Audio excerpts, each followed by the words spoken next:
Today's topic is What your schemes say about you. black, white, and red. The language of violence. Good evening, ladies and gentlemen, and welcome once again to Waypan. I'm Cal. And I'm Sunny. We're taking a look at your colour schemes through the lens of colour psychology. Color psychology is the study of how different colors affect human mood and behavior, or at least how it is intended to affect people's feelings. Black, white, and red is an evocative and striking colour scheme, one that stirs something in people. Why though? Well, there is a historical factor, Mustache Man, which can't be denied, but we aren't getting into it. However, there is something that it says with just its colour psychology. Black and white, respectively, are the colors of absolutes. White is the color of beginnings, Black, the colour of endings. white hope, Black, despair. and so on and so on. So the thing is that they don't cancel each other out like gray, but instead represent black and white thinking, meaning that people who think in this way see things as good or evil and there are no in-betweens. Whereas grey represents neutrality, and this is anything but. But as people will know, when red is the only actual color here, whereas black and white are shades, so what does red add as a color? Well, as you have mentioned many times, the order, intensity, and how much there is of a colour changes its meaning. We talk about this in Practical Colour Psychology Application, which is a very dry video,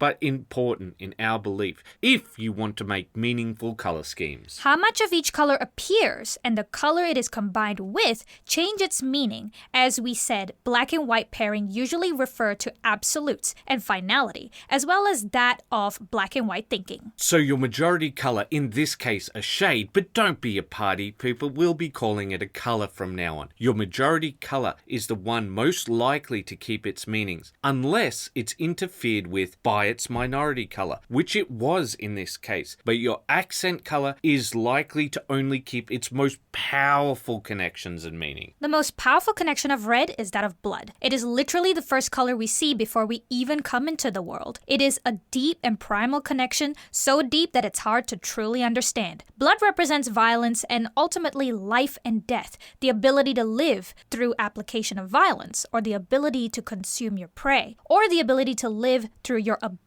to escape. So when you combine black as a majority colour representing the end of things, white as the minority representing the beginning of things, and red as an accent representing blood, what does it say when it all comes together? It is the beginning of violence and the end of life. It's an exercise in thought termination and the enforcement of that thought termination in pure brutality. However, it isn't only humans that will sport such a colour scheme, or at least those with conscious thoughts. Animals may also sport these colour schemes. Well, perhaps not those from here on Earth, but the closest we get is the scarlet king snake. However, it doesn't fit this colour scheme, as its majority colour is red, rather than majority black. Though there are some colourful birds that might... Get on with it. Yes, get on with it!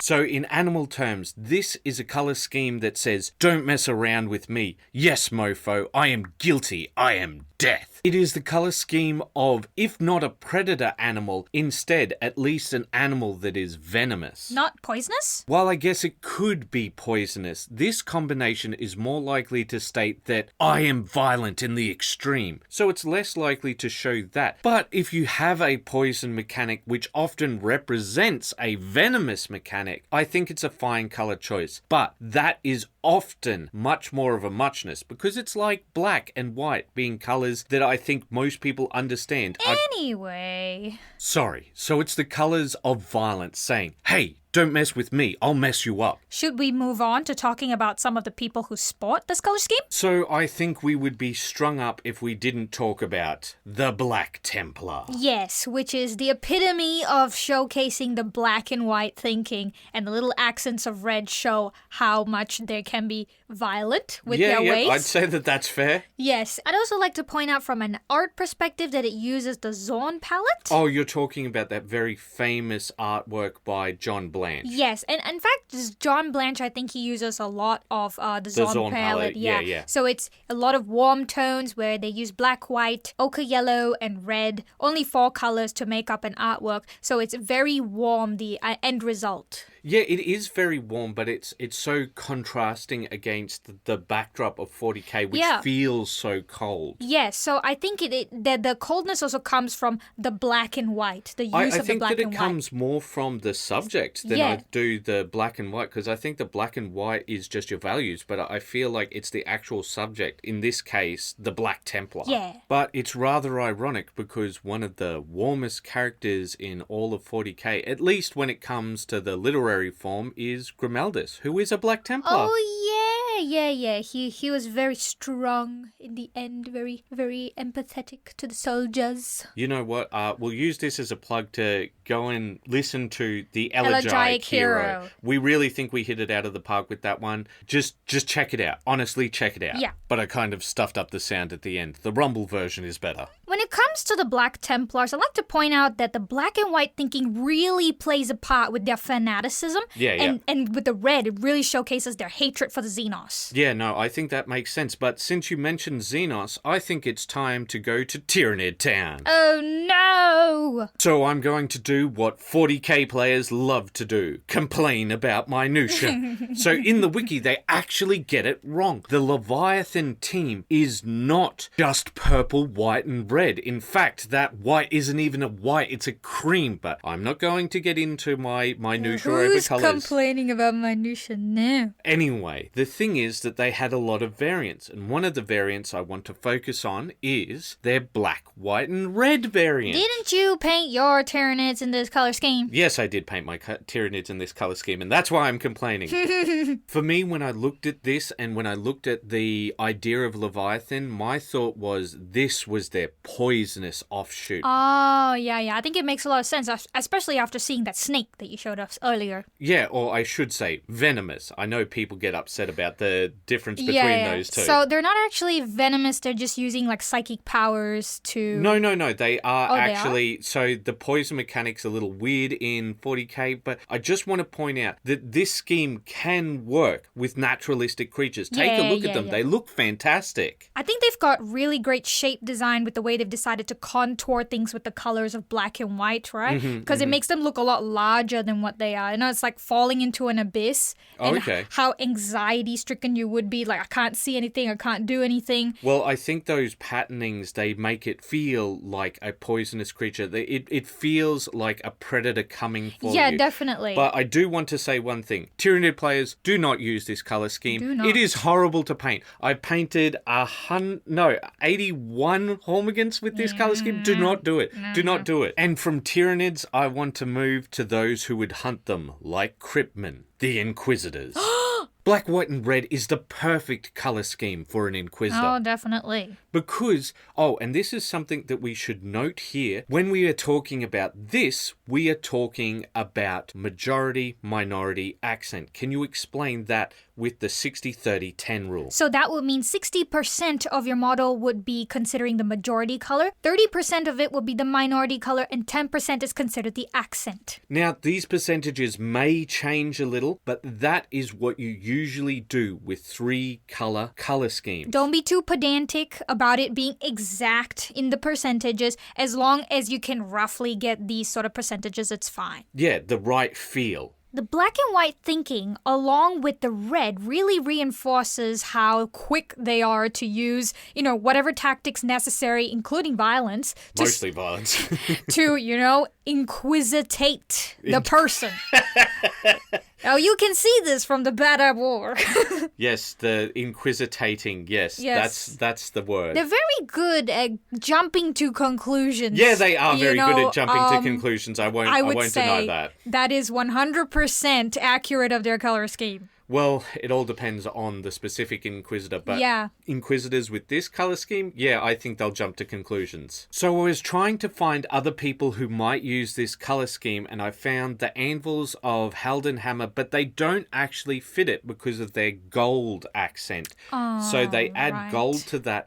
and that really changes things up because that shows a more There's an air of regalness and Yes. and you know it ups the sense of priority that a person has for themselves, especially when you pair gold with black or white. It really ups the fancy. But rather than saying it ups the fancy, adding that gold makes them seem more official because this is often the color scheme of officials, black, white, and gold. Yeah, because black and white also, representation of suits, Yep. and it gives it a very professional feel, and the gold just adds the prestige on top of that. But rather than the professional field, I want to take a look at more the ceremonial because these yes, are the this is sort of colors of priests, of officials, things like this. People in courts. Yeah, but the important thing is that the red is no longer the most powerful accent here, at least with these anvils of Heldenhammer. Yeah, because now the gold is the accent, would you say? Yeah, I would say, and it's even a further accent to that, but it doesn't feel as powerful as the other colors do in these other schemes. I think because with those previous color schemes, the red really shines because that contrast against the black and white. But now with the introduction of gold, it adds more warmth and it just tones down the power of the red that way. There's another thing that I would like to add. See, gold isn't a true color, it's a texture, right? But when we take a look in terms of color psychology, we treat it as a color, just like we do with black and white. Yeah, but in this case, it would be seen as a yellow when we're breaking it down as a color. No, we see it as a gold because gold has a different color psychology to yellow. Fair enough. But I also would like to point out that with some of these anvils, the gold is actually the minority color rather than the white. Yeah, no, you're Yeah. you're a bit right. Well, it depends on the model we're looking at, but some of the times, yes, gold is the minority color rather than an accent color. However, going from Age of Sigmar to Warhammer Fantasy, we do have a faction that fits it. The Empire faction, Ostland. You have no idea how many times he said Osterland. Quiet, woman, don't let them know my secrets. It may be because they are the first line of defense against chaos in the Empire. However, I think there is another faction that would do this color scheme much better. Another Empire faction even. Sylvania. Oh, I know this one is a vampire. Yes, it is related to vampires, particularly Vlad von Carstein. But you can see how this color scheme would fit this faction very well. And it's not that far from their official color scheme as it is. Al, it's wrapping up time. No. Yeah, I've it's got so many wrapping up factions time. to get through. Yeah, because we've done No, the no, no, faction no, where no. it doesn't fit. We've done the faction wait, where wait, it wait. would fit, and we've done the faction where it should fit. Wait. So keep those No. brushes wet. Bye-bye.